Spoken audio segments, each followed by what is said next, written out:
السلام عليكم ورحمة الله تعالى وبركاته.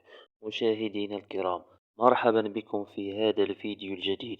موعد وتوقيت مباراة حسنية أكادير ونهضة بركان في الجولة 23 من البطولة الاحترافية إنوي القسم الأول.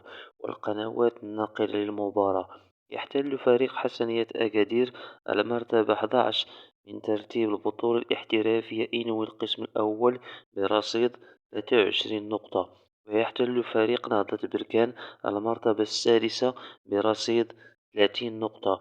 وسيواجه فريق حسنية أكادير نهضة بركان في الجولة 23 من البطولة الاحترافية إنو القسم الأول يوم الأحد 10 مارس 2024 في حدود الساعة 3 زوالا بالتوقيت المغربي على ملعب أذرار بأكادير.